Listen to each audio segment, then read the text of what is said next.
Puasa ketika itu namanya puasa Asyura. Nanti terjadi di bulan Muharram. Dan itu puasanya kaum Yahudi. Dan kenapa Nabi berpuasa? Kata Nabi, aku lebih berhak atas Nabi Musa daripada Bani Israel, kata Nabi.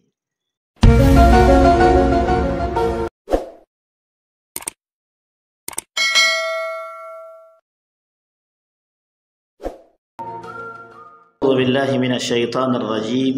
Bismillahirrahmanirrahim.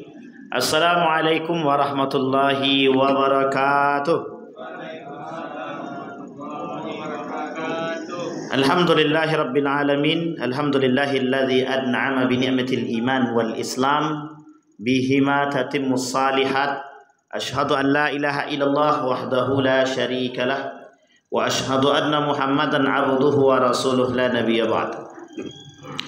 Puji syukur kehadirat Allah atas limpahan rahmat dengan mengucapkan alhamdulillahirabbil alamin. Berselawat kepada Nabi dengan mengucapkan Allahumma salli ala Muhammad wa ala ali Muhammad fil alamin innaka Hamidum Majid. Ya ayyuhalladzina amanu taqullaha wa qulu qawlan sadida yuslih lakum a'malakum wa yaghfir lakum dhunubakum wa may yuti'illaha wa rasulahu faqad faza fawzan 'azima. Baik Bapak Ibu sekalian yang berbahagia, mudah-mudahan di maghrib ini Allah limpahkan rahmat kepada kita, Allah limpahkan kebahagiaan, karunia dan keberkahan, Allah jadikan rumah tangga yang sakinah, mawaddah warahmah, Allah jadikan anak-anak yang saleh dan salihah, amin ya rabbal alamin. Baik Bapak Ibu sekalian yang berbahagia, malam hari ini kita akan coba mengkaji sejarah yang disebut dengan surah. Jadi surah, kenapa disebut dengan surah dan mengapa itu menjadi bulan Muharram menjadi bulan sebutan bulan surah. Dan adakah tradisi-tradisi yang dilakukan di dalam bulan surah yang harus kita waspadai ataukah memang harus kita ikuti? Dan ini penting untuk kita pahami. Baik, sebelum kita sampai ke situ, sedikit kita ingin mempelajari sejarah tentang berhijrahnya baginda Nabi Muhammad SAW dari kota Mekah ke kota Yasrib atau lebih tepatnya Madinah. Bapak Ibu sekalian yang berbahagia, sebelum sampai ke sana kita harus perhatikan terlebih dahulu. Jadi penamaan surah ini itu tidak bisa langsung kita tembak begitu saja atau kita pahami begitu saja. Perlu adanya pemahaman sejarah untuk memahami tentang kasus surah itu sendiri. Baik, saya mulai dari pertama, yaitu sejarah tentang hijrah. Sebelum hijrah, saya akan angkat dua permasalahan dulu. Yang pertama tentang Makkiyah, yang kedua tentang Madaniyah. Makkiyah, ayat-ayat Al-Quran yang turun di Mekah. Tapi apakah ayat-ayat yang turun di Mekah itu dikhususkan untuk orang-orang Mekah? Tidak.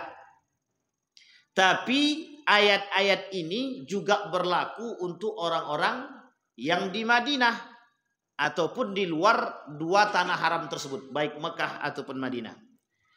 Itu yang pertama. Yang kedua ada namanya Madaniyah. Madaniyah itu ayat-ayat Al-Quran yang turun, sebagian ulama mengatakan di Madinah. Apakah ayat-ayat ini untuk orang-orang Madinah? Tidak. Tapi untuk semua umat muslim, berlaku untuk semua umat muslim. Baik, apa kaitannya? Belum. Yang pertama yang harus kita pahami, ayat-ayat Makkiyah itu lebih tepatnya kata para ulama itu berkenaan tentang akidah. Jadi masalah qul huwallahu ahad itu turutnya di mana? Di mana turutnya? Di Mekah, karena kaitannya dengan akidah. Kemudian ayat-ayat Madaniyah itu lebih condong kepada ayat-ayat syariat. Turutnya di mana? lebih banyak turunnya di Madinah. Kenapa? Orang-orang Madinah sudah mengenal Islam terlebih dahulu. Jadi sebelum Nabi sampai ke Madinah, orang-orang Yasrib itu sudah mengenal Islam. Bahkan sudah ada yang masuk ke dalam Islam. Meskipun tak banyak. Jadi ketika Nabi tahu mereka berita bahwa Nabi berhijrah dari Mekah ke Madinah, itu orang-orang sudah menunggu di perbatasan. Ada nama daerahnya Abwa. Di Abwa itu orang sudah menunggu kedatangan baginda Nabi dari Mekah ke Madinah atau ke Yasrib tadi. Kenapa kok ayat-ayat yang berkaitan tentang akidah turutnya di Mekah? Karena permasalahan akidah ketika itu. Kebiasaan, kita ambil dulu 3 agama orang Arab. Yang pertama paganisme. Yang kedua Yahudi. Yang ketiga Nasrani. Sampai di sini paham ya Bapak Ibu ya? Ada 3 agama. Tapi agama yang pertama itu agama paganisme. Yang mereka sembah adalah hewan. Hewan-hewan yang kemudian mereka jadikan patung. Kemudian mereka buat tuh di sekeliling Ka'bah. Tapi ada keunikan. Kapan capek, mereka habis, mereka bongkar, mereka hancurkan itu patung. Ntar bangun lagi tuh. Nah, namanya paganisme. Tapi kemudian untuk mensucikan hewan-hewan tersebut, mereka kemudian membuat yang disebut dengan sesajen. Jadi untuk mensucikan, dibuat makanan-makanan yang enak dan nikmat untuk kemudian mereka letakkan di dekat patung-patung mereka. Dan setiap kelompok punya patung masing-masing. Itu masa jahiliyah itu, tradisi jahiliyah itu ada namanya lomba pembuatan patung atau lomba pembuatan Tuhan. Nah, itu uniknya lomba pembuatan Tuhan. Nabi Harun dan Nabi Musa. Nabi Musa naik ke atas untuk mengambil perintah syariat tentang agama, tentang akidah, tentang agama. Ada Allah Subhanahu wa taala naik ke atas. Tinggal Nabi Harun. Ketika Nabi Harun sendirian, apa kata mereka? Kami bosan dengan aktivitas yang seperti itu saja. Tak lama, sekitar 4 bulan kalau tak salah dalam sejarah itu, Nabi Musa berangkat pergi. 4 bulan kemudian Nabi Musa balik. Loh, kok berubah total? Yang tadinya menembah kepada Allah sudah berubah semua. Mereka buat patung dengan tangan mereka sendiri. Ketika ditanya apa alasannya, kami bosan, tak tahu menyembah apa. Sehingga kami buatlah patung.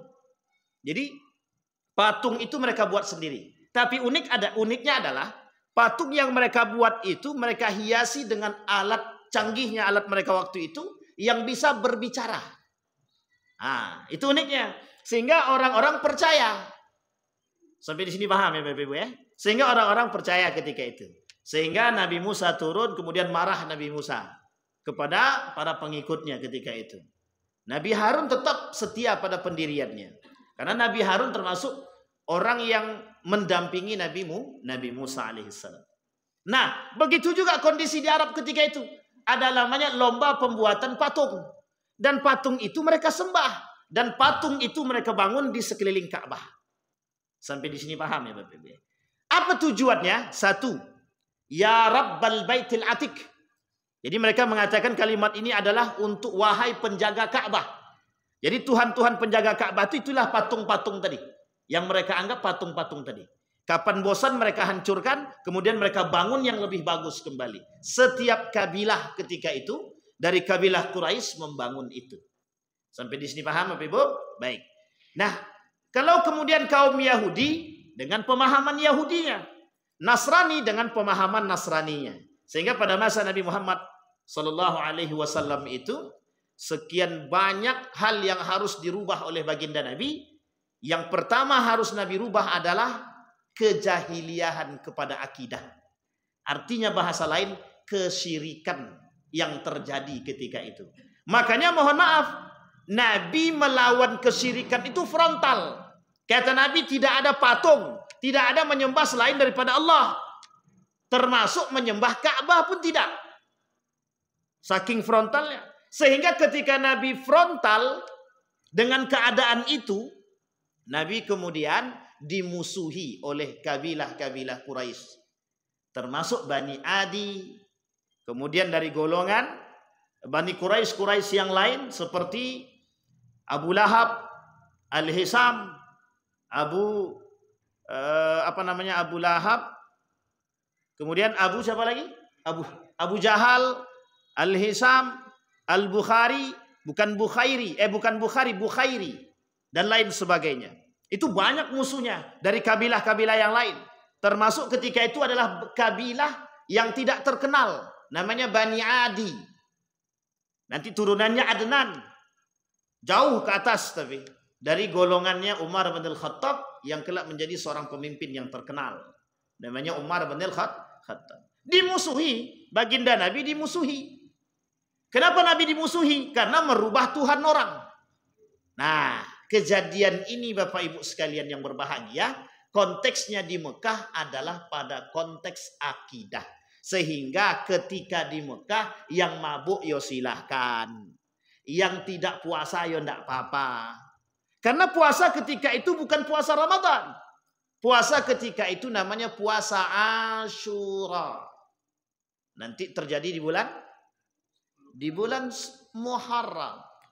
Dan itu puasanya kaum Yahudi. Dan kenapa Nabi berpuasa? Kata Nabi, aku lebih berhak atas Nabi Musa daripada Bani Israel, kata Nabi. Jadi mereka, salah satu tradisi Bani Israel adalah di tanggal Muharram, di bulan Muharram itu mereka berpuasa untuk syukuran atas kebahagiaan diselamatkannya Nabi Musa alaihissalam. Nah, itu cerita sejarah. Dan itu terjadi di bulan Muharram. Singkat cerita, kata Nabi, aku lebih berhak dari mereka untuk berpuasa. Nabi berpuasanya Asyura.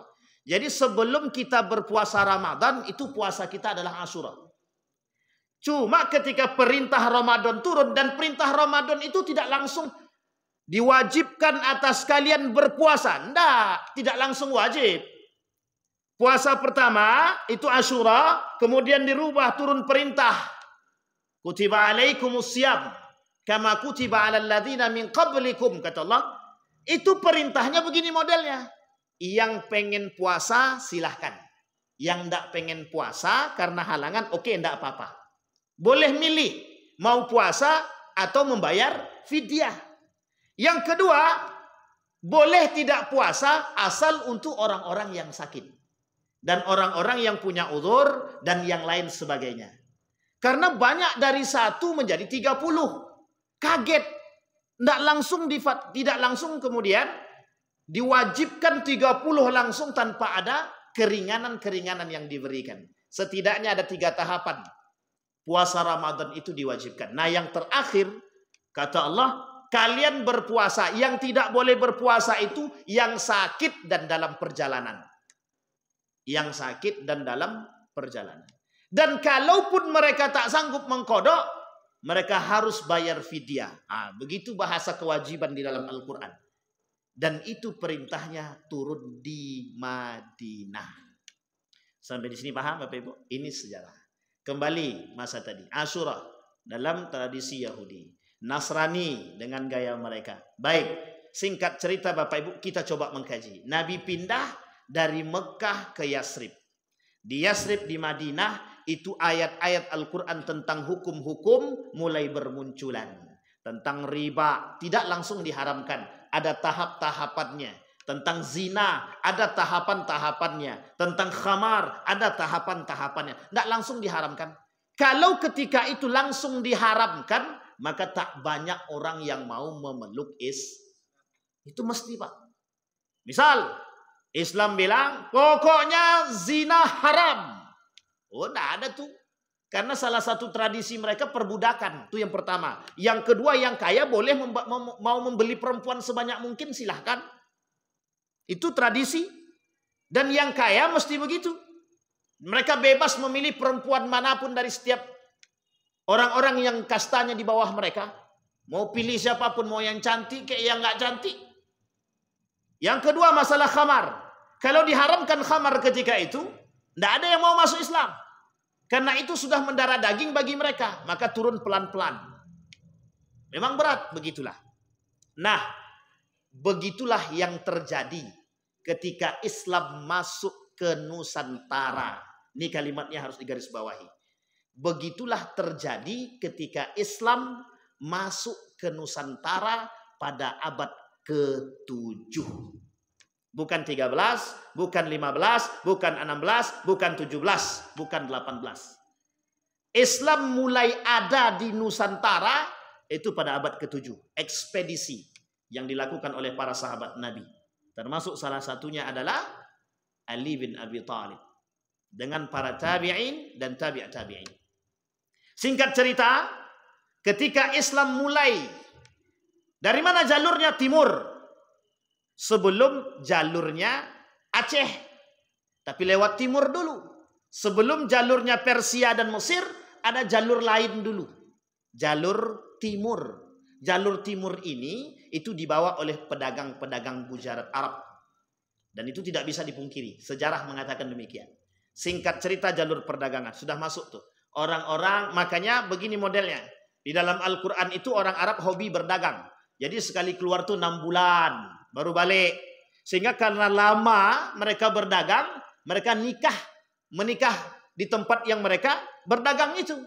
Sampailah ke Ambon, Maluku, Ternate. Itu adalah bagian daripada tempat masuknya orang-orang Arab, pedagang Arab ke tanah Nusantara. Dan mereka beranak pinak di situ. Dan itu dalam catatan sejarah itu dikatakan pada abad ke-7 sudah mulai terdengar. Meskipun belum tersebar secara resmi. Pada abad ke-13 ke atas barulah kemudian Islam dikenal di Nusantara dalam wacana formal.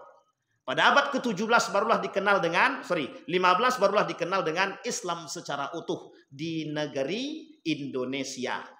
Atau Nusantara yang disebut ketika itu dengan Jawi. Bukan Kerbau, tapi Jawi. Jawi itu adalah Nusantara.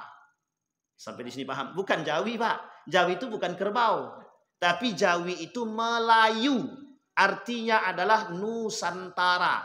Nusantara ketika itu sekarang disebut dengan Asia Tenggara. Bagian negaranya ada Malaysia, Brunei, Thailand, termasuk Indonesia. Kemudian mana lagi? Pokoknya Asia Tenggara lah. Kalau tak tahu tengok petan. Saya pun lupa. Sampai di sini paham Bapak Ibu ya? Makanya ada salah satu peninggalannya di Barus. Dulu tidak dikenal orang. Baru-baru ini orang kenal. Ada Barus itu. Bahasa Barus itu sudah lama. Sudah lama sekali. Pada abad ke-13 itu sudah pada abad ke-13 itu sudah terdengar bahasa Barus. Tapi orang tidak tahu Barus itu apa. Termasuk orang Sumatera tidak ada yang tahu Barus itu apa. Sekarang sudah mulai banyak orang-orang berdatangan ke Barus. Tahu mereka. Sebagian sejarah mengatakan itu peninggalan tabi'in. Tapi bukan tabi'in dan bukan sahabat. Yang jelas itu bukan tabi'in, bukan sahabat. Tapi bisa jadi dalam kategori tabi'in. Sampai di sini paham ya Bapak Ibu? Ini sejarah. Nah apa yang mau kita angkat? Yang mau kita angkat dari cerita Muharram ini adalah ketika Islam disebarkan di Nusantara. Itu kemudian dikepalai oleh kerajaan-kerajaan Hindu, Buddha yang oleh para pemangku-pemangku agama yang datang dari Persia itu ikut berkecimpung dalam kerajaan-kerajaan tadi. Sehingga untuk menyebarkan Islam ke dalam Nusantara terkhusus Jawa itu sulitnya bukan main. Maka menggunakan metode yang dilakukan oleh baginda Nabi Muhammad SAW. Tidak semerta-merta langsung mengharamkan. Tidak semerta-merta kemudian mengatakan ini salah dan ini betul. Tidak. Maka masuklah ke dalam aluran budaya. Untuk kemudian dimasukkan unsur-unsur nilai agama secara perlahan. Yang Bapak Ibu kenal dengan sejarah Wali Songo. Sejarah Wali Songo itu tidak satu. Dia Wali Songo itu banyak. Wali Songo tahap pertama, Wali Songo tahap kedua. Saya kalau tak salah ada 5 tahapan Wali Songo. Kalau tidak 5 berarti 3. Bukan Wali Songo dengan yang sekarang ini kita kenal. Sunan Kalijaga, Sunan Giri, Sunan Bonang. Bukan, sebelum itu sudah ada. Sudah ada sunan-sunan yang lain. Artinya Islam sudah masuk lama. Untuk merubah pola pikir itu, ada tradisi-tradisi yang memang tradisi-tradisi itu dahulunya itu kemudian keluar daripada jalur syariat, keluar daripada jalur agama. Yang disebut oleh sebagian orang Jawa disebut dengan surah. Ada yang disebut dengan surah. Apa itu? Hari kesialan. Jadi di Jawa itu ada pemahaman yang memahami, tidak semuanya. Sekarang sudah mulai terbuka, tapi tidak semuanya. Sudah mulai terbuka. Dulu mereka memahami bulan Muharram itu bulan sial. Sehingga nanti ada mitos. Setidaknya ada 7 mitos. Setidaknya ada 7 mitos yang terjadi di bulan Muharram itu. Nih, saya sebutin. Mitos pertama, itu orang-orang menganggap bulan Muharram itu bulan sial. Artinya di dalam bulan Muharram itu banyak bulan-bulan perbuatan-perbuatan yang kemudian dianggap sial atau mendatangkan kesialan. Nah, ini bahasanya sialnya jangan terlalu ditekankan ya. Jadi dianggap apa masalahnya? Satu, dilarang karena ada unsur kesialan, takut terjadi perkara-perkara yang tidak diinginkan, sehingga kemudian mereka mengatakan dilaranglah orang-orang keluar rumah di bulan Muharram. Tak boleh sering-sering keluar rumah, terutama bagi mereka yang ingin melakukan pernikahan dan lain sebagainya. Mau berhajat, mau apapun itu dilarang untuk keluar rumah. Itu yang pertama. Yang kedua, tidak boleh berbicara dan berbisik-bisik. Tapi ini sudah tak nampak lagi. Tapi kalau larangan keluar rumah di bulan Muharram, oh jangan salah. Dulu kita masih mengenal itu di Sumatera juga begitu, pernah ada. Apa kata keluarga itu? Nah, ini bulan Muharram nih. Jangan ada yang keluar-keluar rumah. Jangan main sampai tengah malam. Nanti kecelakaan, ini dan lain sebagainya. Saya bilang, begitukah? Waktu itu di awak tak mengerti kan? Ya iyain aja lah. Tapi ternyata itu bagian daripada mitos. Nah, nanti kita gaji Bapak Ibu. Tidak boleh mengadakan pesta ataupun hajatan. Nah, ini juga. Nah, ini Bapak Ibu boleh cek nanti. Ini akan melihat tanggal-tanggal baik. Kalau orang zaman dulu itu pengen nikahin anak, tengok tanggal tuh. Wah, ini tanggal 12 nih. Ah, ini baik nih. Oh, tak usah tanggal 12 sih, tanggal 13. Oh, itu tanggal sial tuh. Ha, ini dia. Sampai sini paham Bapak Ibu ya? Mereka tak mau melakukan aktivitas hajatan atau nikah atau akad nikah di bulan Muharram. Alasannya adalah sial. Nanti tak akan mendapatkan keturunan yang baik. Persis seperti model jahiliyah ala zaman dulu. Tetapi Bapak Ibu sekalian yang berbahagia, di dalam Al-Quran itu ada satu ayat yang berbunyi begini.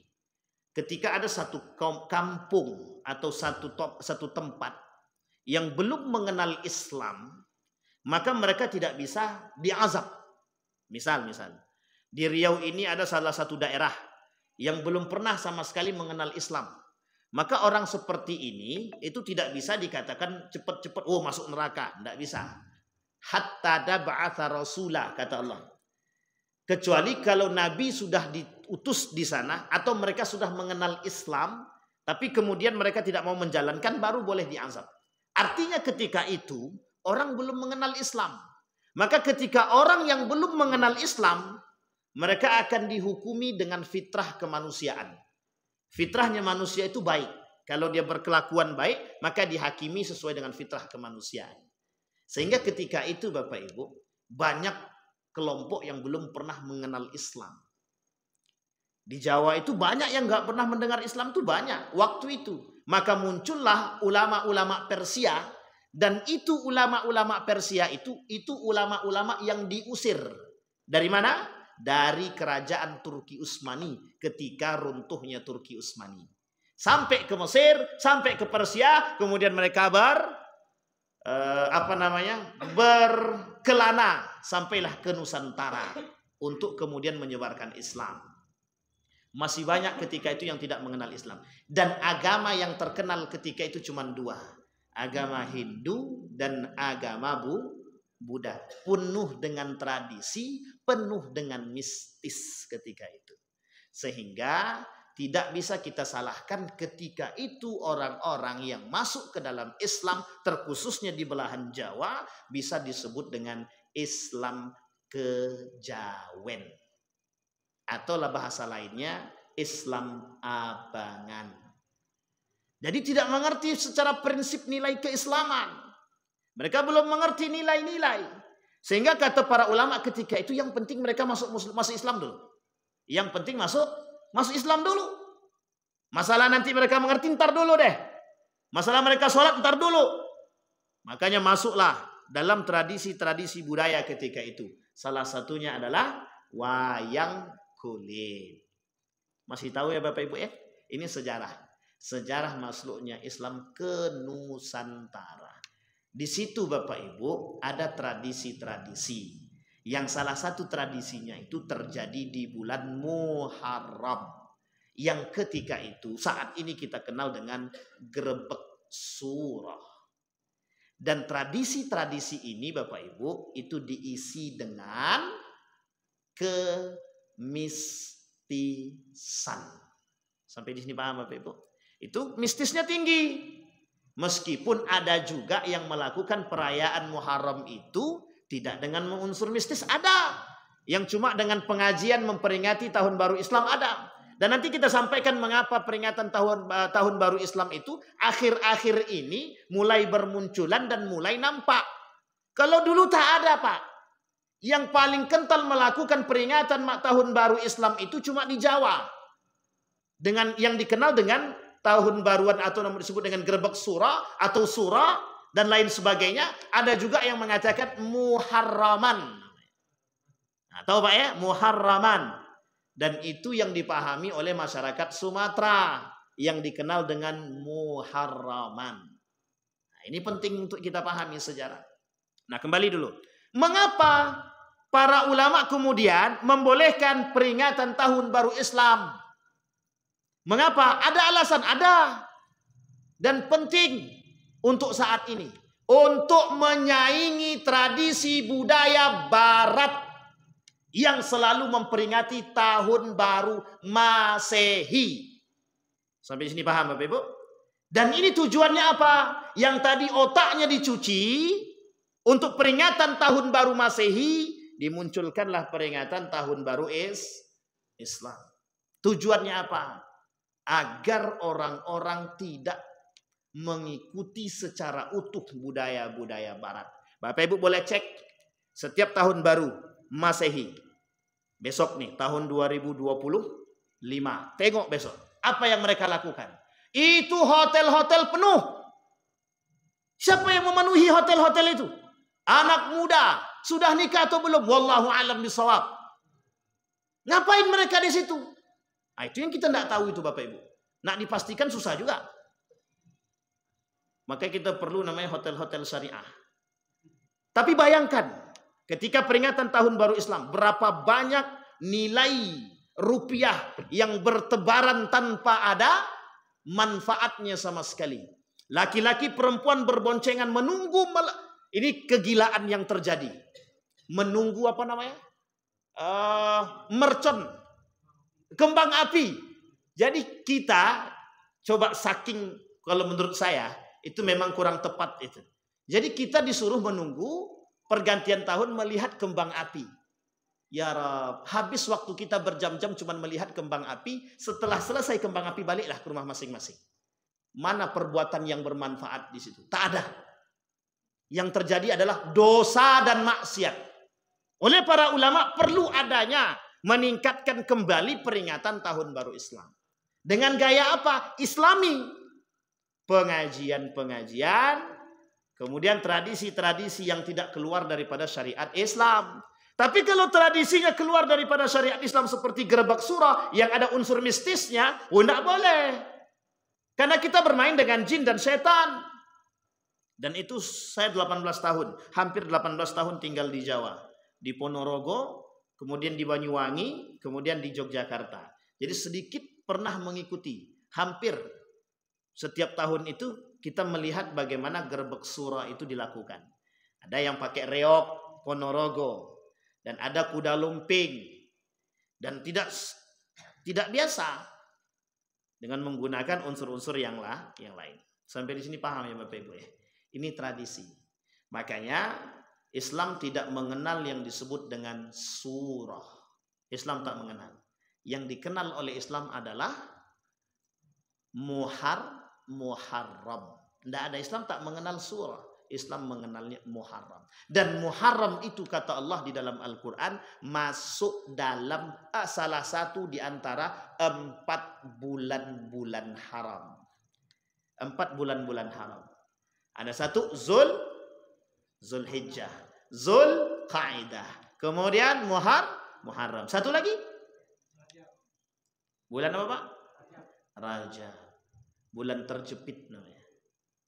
Berapa itu Pak? 1 tahun ada berapa? Ada 4 bulan Muharram. Kata Nabi, di dalam Islam pemahaman bulan Muharram itu berpaham terbalik dengan mistis yang tadi. Berpaham terbalik dengan mitos tadi. Yang pertama di dalam Islam, bulan Muharram bukan bulan sial. Allah sebutkan bahwa bulan Muharram itu disandarkan kepada Allah. Kenapa? Karena pada bulan itu kata para ulama dilarang orang-orang melakukan pembunuhan. Meskipun di bulan yang lain juga begitu. Tetapi dititik beratkan pada bulan itu karena disandarkan kepada Allah. Sampai di sini paham Bapak Ibu? Itu kemuliaan bulan Muharram. Dan di bulan Muharram kata para ulama ada sedikit, paling tidak ada 14 peristiwa kejadian yang memang kejadian itu terjadi di bulan Muharram. Termasuklah salah satunya adalah pembunuhan yang dilakukan oleh siapa Bapak Ibu? Ahlul Kufah kepada keluarga Ahlul Bait baginda Nabi Muhammad SAW. Apa peristiwa itu? Yang diperingati oleh kaum Syiah sebagai tragedi Karbala, dan puasa Asyuranya Syiah berbeda sebagai peringatan terhadap Karbala, anak daripada Ali bin Abi Thalib, cucu daripada baginda Nabi Muhammad SAW, yang disebut dengan Karbala. Itu tradisi ya. Sampai saat ini, besok lihat. Kalau Bapak Ibu punya live streaming Iran, buka. Itu mereka akan lakukan tradisi Karbala di tanggal 10 Muharram. Karena pada tanggal itu Husain dibunuh. Dan mereka akan gunakan pisau dan barang-barang senjata tajam untuk melukai badan mereka. Tujuannya adalah agar mereka merasakan apa yang dirasakan oleh Al-Husain. Dan itu pengkhianatan yang mereka lakukan sendiri oleh Ahlul Kufah yang ketika itu namanya Kufah yang sekarang disebut dengan Irak. Sampai di sini paham Bapak Ibu ya? Itu sejarah. Nah, sekarang bagaimana cara kita mengurainya? Bagaimana cara kita kemudian menanggulanginya? Yang pertama yang harus kita tanggulangi, yang harus kita pahami bahwa kita merubah persepsi masyarakat bahwa bulan Muharram itu bulan suci. Itu yang pertama. Yang kedua, bulan Muharram itu masuk dalam kategori salah satu dari 4 bulan yang haram. Yang ketiga, bulan Muharram disandarkan kepada Allah. Yang keempat, bulan Muharram bukan bulan sial. Dan yang kelima, bulan Muharram itu bulan yang paling mulia di antara sekian banyak bulan karena memang disandarkan kepada Allah. Sampai di sini paham Bapak Ibu? Jadi mitos-mitos yang terjadi pada bulan Muharram itu yang kemudian tidak boleh diangkat atau tidak boleh dipahami dan tidak boleh diyakini. Sampai di sini paham Bapak Ibu ya? Ini penting Bapak Ibu. Kenapa ini kemudian kita angkat? Biar tahu Pak, ini sejarah. Banyak orang yang memperingati Muharram betul. Tapi pertanyaannya, tahu enggak sejarah surah itu? Itu yang harus kita pahami. Karena salah satu dulu penanggalan Jawa itu ada kaitannya dengan penanggalan Muharram. Karena untuk menemukan titik temu antara penanggalan Jawa dengan penanggalan Muharram itu pada tanggal itu. 1 Muharram itu. Sehingga mohon maaf ada unsur kejawaan iya bagi orang Jawa. Makanya mohon maaf bahasa Legi, Wage, dan lain sebagainya itu adalah penanggalan Jawa. Yang kemudian sebagian orang kemudian mengadopsi ke dalam pemahaman bulan Muharram yang memang bulan yang tidak boleh melakukan aktivitas apapun. Karena dianggap tidak Tidak benar. Nah, kembali kepada masalah Nabi hijrah tadi. Dari Mekah Nabi hijrah ke Yasrib. Di Yasrib itu kemudian Nabi merubah. Dari nama menjadi Yasrib menjadi Madinatul Munawwarah. Artinya itu diambil dari dalam bahasa Arab. Bahasanya mudun. Atau madana atau Madinah. Artinya apa? Peradaban. Yang kelak dikenal sebagai Madinatul Munawwarah. Yang kelak dikenal sebagai negeri sejahtera. Yang disebut dengan masyarakat madani. Penuh dengan apa? Kewibawaan. Penuh dengan apa? Akhlak. Akidah yang baik. Sunnah yang dijalankan. Hukum-hukum yang teratur. Pada masa itu. Sehingga Bapak Ibu, oleh kerajaan-kerajaan ketika Nabi mengirim surat kepada mereka, tidak ada tanggal, tidak ada tahun. Bingung mau disandarkan kemana? Muncullah kemudian ide daripada sahabat Nabi untuk memunculkan penanggalan dalam dalam Islam. Disebutlah Hijriyah, disandarkan kepada hijrahnya Nabi dari Mekah ke Yasrib. Sampai di sini paham Bapak Ibu? Jadi hijrahnya Nabi dari Mekah ke Yasrib, meskipun bukan di bulan Muharram, tetapi sandaran tahunnya itu disandarkan kepada hijrahnya Nabi dari Mekah ke Yasrib yang kelak disebut dengan Hijriyah. Maka kalau Bapak Ibu ragu, ini tahun kedua Hijriyah. Itu maksudnya tahun kedua ke hijrahnya Nabi ke Madinah atau ke Yasrib.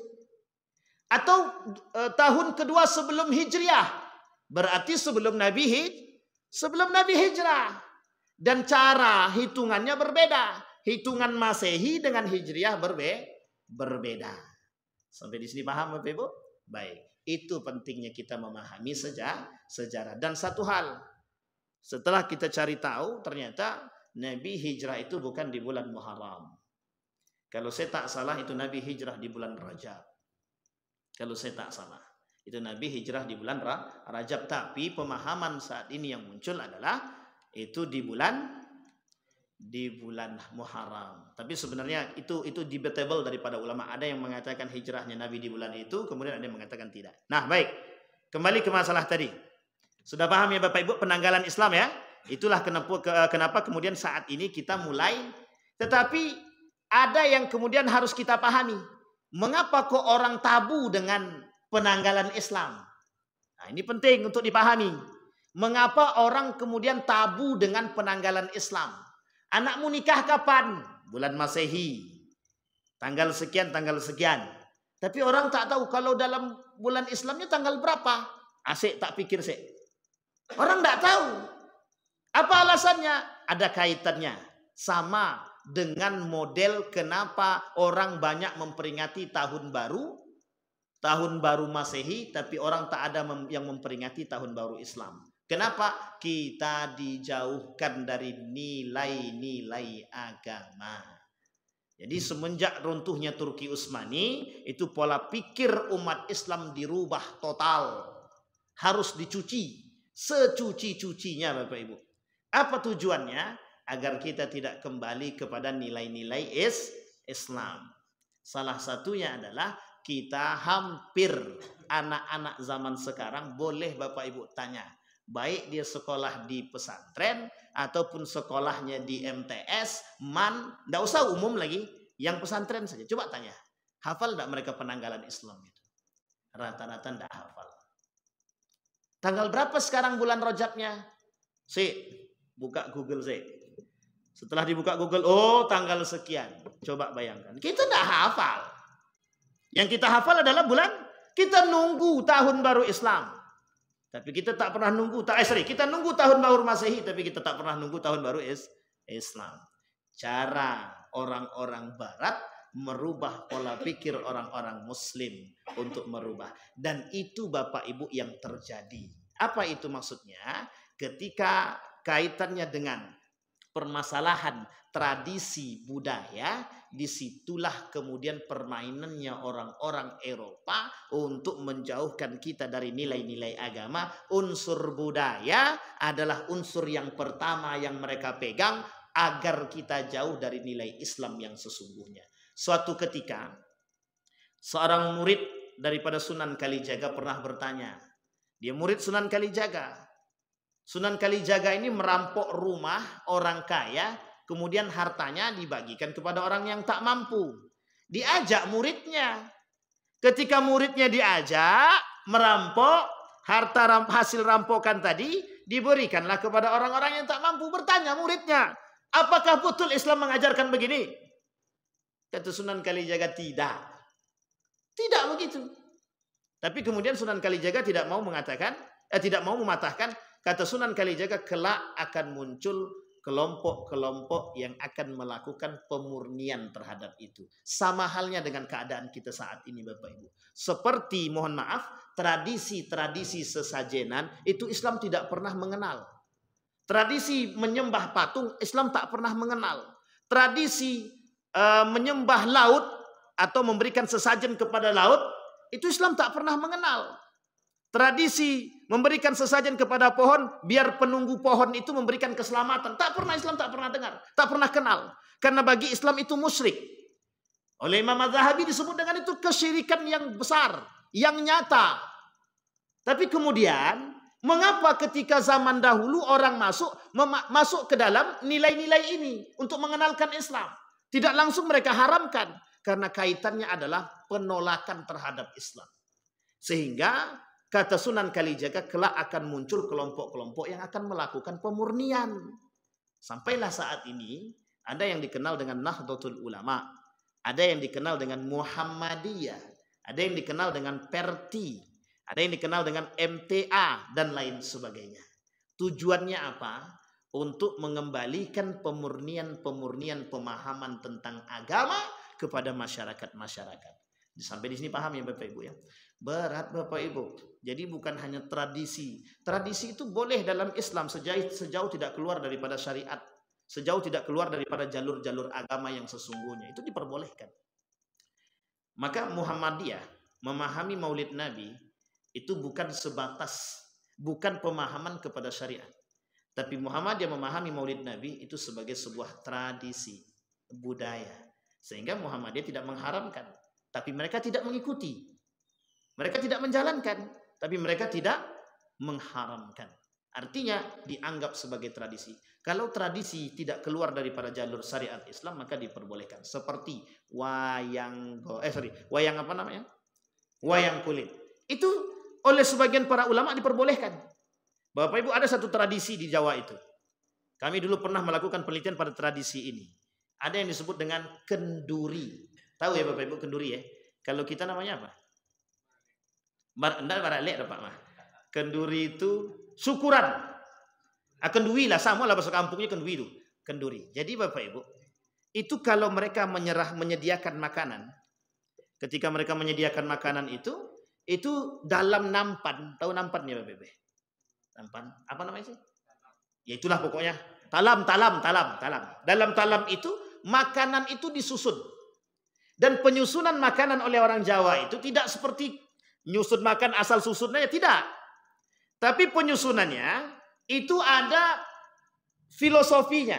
Makanan yang kering, kemudian makanan yang basah, itu tidak boleh kering sama kering didempetin, tidak boleh. Dan itu ada unsur, saya agak lupa nih. Tetapi paling tidak itu saya tahu dulu. Begitu juga nanti ada kaitannya dengan apa namanya? Tumpeng. Dan itu ada filosofinya. Dan filosofi itu diambil dari dua. Satu rukun iman, satunya lagi rukun Islam. Itu dulu. Kalau sekarang, wallahu a'lam bissawab. Artinya Bapak Ibu, ketika itu, kenapa Islam muncul? Untuk memberantas yang disebut dengan tradisi jahiliyah. Sampai sini paham Bapak Ibu ya? Setidaknya tradisi jahiliyah itu pada masa penjajahan Belanda, pada masa penjajahan zaman dahulu itu nampak senampak-nampaknya. Tidak hanya pada aspek penyembahan patung, pohon, matahari, laut, banyak tradisi jahiliyah. Karena apa? Memang belum mengerti. Setelah datang para ulama-ulama tadi, termasuklah salah satunya ulama-ulama yang datang ke Sumatera, memberikan pengertian-pengertian keagamaan. Syekh Abdul Wahab Rakan misalkan. Kemudian Syekh Abdurrahman Siddiq Al-Banjari misalkan. Syekh Abdurrahman Lutfi misalkan. Syekh Abdul Somad Al-Palimbani misalkan. Itu nama-nama para ulama Nusantara yang saya sebutkan yang punya pengaruh besar dalam merubah pola pikir masyarakat yang dulunya tradisional. Artinya masih mengadopsi pemahaman-pemahaman yang dulu disebut dengan jahiliyah. Kemudian peran mereka untuk mengenalkan Islam. Hari ini Bapak Ibu, tugas kita cuma satu. Bagaimana kita bisa istiqamah dengan keislaman kita saat ini. Nah, tahun baru Islam itu bertujuan untuk apa? Kalau kita memperingatinya, agar kita bisa lebih baik. Kalau kita tahun depan kita peringati tiap tahun, tapi tidak semakin baik justru semakin menurun, berarti tak perlu kita memperingati tahun baru Islam. Wa may yuhajir min baitihi, wa may yakhruj min baitihi muhajiran ila Allah. Kata Allah dalam Al-Quran, kelak kalau kalian ingin berhijrah, keluar dia dari rumah bertujuan hijrah kepada Allah untuk lebih baik. Tujuan Nabi berhijrah dari Mekah ke Madinah untuk lebih baik. Sehingga betul di Mekah mereka tidak dapat pengikut, di Madinah semua orang mengikut Nabi. Sehingga ketika penaklukan kota Mekah tanpa ada pertumpahan darah. Nah, kemudian kata Allah, summa yudrikul maut. Kemudian di tengah perjalanan sedang berhijrah dia kepada Allah, meninggal dunia. Faqad waqa'a ajruhu 'ala Allah. Artinya, nilai suci niat hijrah yang baik tadi Allah pandang sebagai pahala. Dalam hadis Nabi dikatakan faqad dakhalal jannah. Dia sudah masuk ke dalam surga. Artinya Bapak Ibu, peringatan tahun baru Islam itu sebenarnya spirit baru bagi kita. Hari ini Bapak Ibu, penting bagi kita untuk memperingati tahun baru Islam. Kenapa? Hari ini kita perlu memperbarui semangat Islam. Karena tujuan kaum-kaum orientalis itu cuma satu, menjauhkan kita daripada identitas Islam. Dia tak pengen kita tuh mengenal identitas kita sebagai seorang muslim. Dia pengen orang-orang muslim itu tidak bangga dengan keislaman mereka. Sampai sini paham? Maka kita butuh semangat baru, juang baru. Kita butuh nilai-nilai yang baru dalam Islam. Agar kita tahu betapa pentingnya, betapa kuatnya, betapa gigihnya mereka dulu memperjuangkan Islam. Kalau begini-begini aja sampai kapan? Kiamat tetap bakal datang. Kalau kita tak mau memperbarui diri kita, ya kita akan termakan masa dengan kejahiliahan modern. Sampai di sini paham ya Bapak Ibu? Jadi yang kita takutkan adalah munculnya generasi-generasi yang tidak mengenal Islam. Generasi-generasi yang tidak mengenal apa itu bulan Muharram. Jangankan bulan Muharram. Mungkin Al-Quran tak kenal. Mungkin sahabat Nabi tak kenal. Kita boleh cek, anak-anak yang sekarang boleh cek. Generasi-generasi yang sekarang. Coba tanya. Seberapa banyak? Tidak usah kita ambil yang MTS misalkan. Ada nggak mereka yang kenal dengan berapa banyak sahabat Nabi yang mereka kenal? Dari sekian ratus sahabat Nabi, berapa jumlah sahabat Nabi yang mereka kenal? Oh, belum tentu mereka kenal. Paling yang mereka kenal yang sering disebut khulafa'ur rasyidin, itu saja paling. Itu mungkin ada yang kenal, ada yang tidak. Bayangkan Bapak Ibu, hari ini anak muda masih ada yang tidak bisa, yang tidak hafal Al-Fatihah. Itu nyata apa tak nyata? Nyata itu Bapak Ibu. Karena saya tahu itulah makanya saya sampaikan. Mereka tak kenal, tak hafal Al-Fatihah, tak bisa membaca Al-Fatihah. Dan itu bukan keterlaluan. Sungguh sangat keterlaluan Bapak Ibu. Maka tak salah ketika Nabi mengatakan dalam hadisnya itu, la yabqal Islam illa ismu wa la yabqal Quran illa rasmu. Maka kelak di akhir zaman kata Nabi akan muncul orang-orang tidak mengenal Islam kecuali cuma nama Islam itu sendiri. Dan orang tidak akan mengenal Al-Quran kecuali memang tulisan-tulisannya aja yang tertinggal. Jadi Al-Quran itu tidak dikenal, Islam itu tidak dikenal. Hanya saja banyak pengikutnya. Islam ada tapi Islam KTP. Bahasa lainnya Islam abangan, Islam-Islaman. Nah, disebutlah itu oleh para ulama sebagai Buya Hamka, jahiliyah modern. Apa maksudnya jahiliyah modern? Berilmu tapi tidak mengerti keilmuannya. Tahu Bapak Ibu ya? Orang baca Quran, tahu dia baca Quran tapi dia tak tahu ilmu Al-Quran itu. Itu sama tuh Pak. Paling tidaklah. Jadi jangan salah, nanti kelak di akhir zaman kita akan ketemu dengan golongan-golongan seperti ini. Orang-orang yang tidak mengenal nilai-nilai keislaman. Termasuk masalah muharaman. Orang tidak akan tahu, yang penting muharaman. Namanya muharam, dan mereka nggak tahu muharaman itu apa. Yang mereka tahu muharam itu tahun baru Islam gitu saja paling. Tapi mereka nggak tahu apa urutannya, nomor berapa dia. Dan ini yang kemudian kita takutkan. Kelak generasi kita nggak akan mengenal itu. Sehingga kita butuh semangat baru. Nah di tahun baru Islam ini, jaddidu niyatakum, kata dia. Kata guru saya, perbaiki niatmu. Semangatmu ditimbulkan. Baik ibadahnya atau kemudian perkataannya. Yang paling baik bagi kita saat ini bagaimana mengatakan kebenaran. Kita munculkan dalam diri kita itu semangat yang baru. Sebagai salah satu semangat untuk menimbulkan, untuk mempertemukan, untuk mengangkat kembali nilai-nilai Islam yang sudah hilang. Kemudian kita punya peran untuk kemudian mengangkat kembali.